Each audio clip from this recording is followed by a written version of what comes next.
which came as a result of some design fault or not taking note of the fact that the communities at the back of this dam and some structures like the bridge around Kubo have been submerged. This may not have been factored in at the design stage of the job. The state governor, accompanied by the Minister of Water Resources, take an aerial tour of the area in a helicopter to assess the extent of havoc wreaked by the raging waters.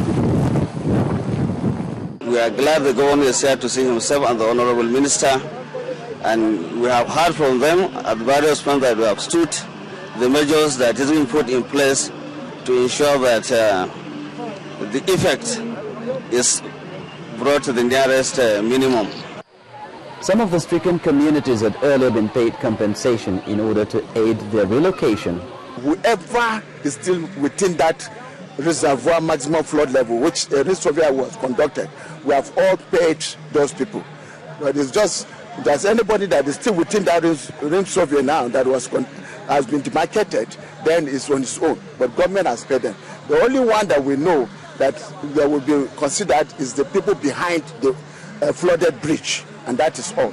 Those ones that were not compensated because they were not envisaged to have this kind of problem, then it's going to be assessed and they will be compensated so that they can move out from that place.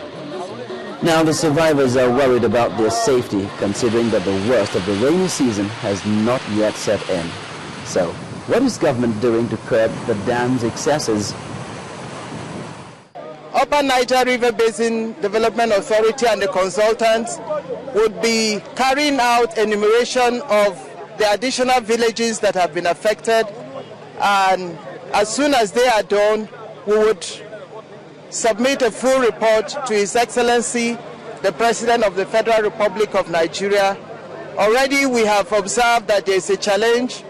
A number of villages would have to be resettled because their homes have been affected and also farmlands have been affected. The fears of more flooding with a dam as catalyst may not be unfounded. Now that government is aware of its identified flaws, hopefully further disaster should be avoided and the dam's waters channeled to positive use.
happening on Metrofy.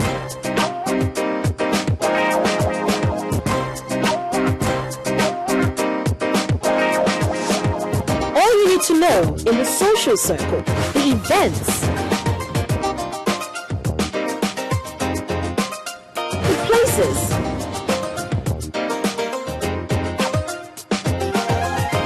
and the people.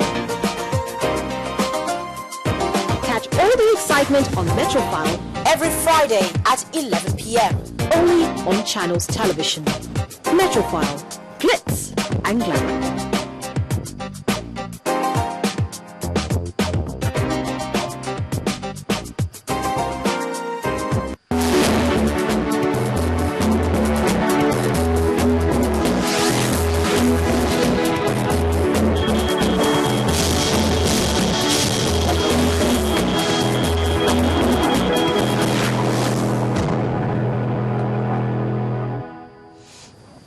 Glad you could join us. Welcome to News Track on Channels Television. I'm Charles Aruka. I am Adeshewa Josh. These are the stories and reports we're tracking at this hour.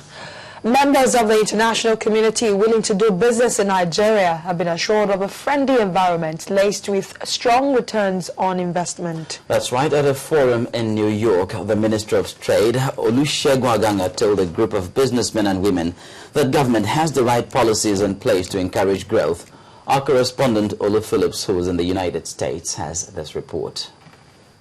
Barely weeks after the business community in Nigeria gathered at the nation's capital, Abuja, discussing the nation's economy, that momentum appears to have escalated beyond our shores to New York, United States.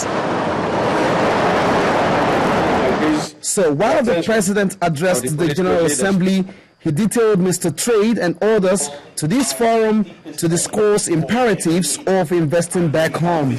Our macro environment is stable, is strong. Exchange rate remains steady. Inflation in single digits at 8.4%. The first time we have come back from double digits to single digit inflation rate. Economic growth has consistently averaged 8% in the last 10 years. And we have one of the lowest debt to GDP ratios in the world. And in terms of returns on investment, Nigeria is ranked as number 4 in the whole world. Look at Nigeria, a country I visited earlier this year. This is a country that for many years squandered its inheritances of oil riches. But now, growing impressively, helped by dynamic reform and strong leadership. Beyond the big picture canvassed here, Governor Fahmi explains how microeconomic dynamics aggregates to support investment decisions. As we talk about these macroeconomic stability that the government is striving at the federal level to put in place, we must have a subnational understanding of the dynamics of change. Close to 2,000 kilometers of gas pipelines across Nigeria. We've started already, like I mentioned, we have laid close to 500 kilometers already, and we have projects ongoing. So in there, the entire value chain for pipes is an investment opportunity, from pipe mills to pipe laying, to pipe coating, and to all the ancillary services in that area. We're also going to be building gas processing plants, which is critical to our industrialization policy. In more practical terms, what key areas of the sector can these opportunities be found?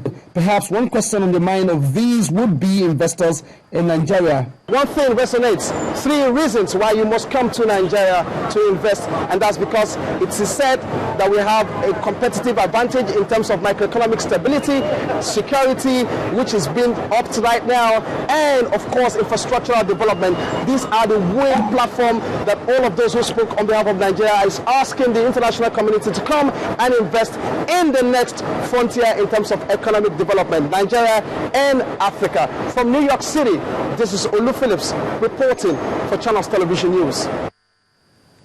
Back in the country, as the 2015 general elections draw closer, one major challenge the Independent National Electoral Commission is tackling head-on is the development of information, the deployment rather of information and communication technology in its operations. This indication was given by the chairman of INEC, Professor Attahiru Jega, who gave the assurance that the commission is working to achieve its vision of electronic collation of results after elections.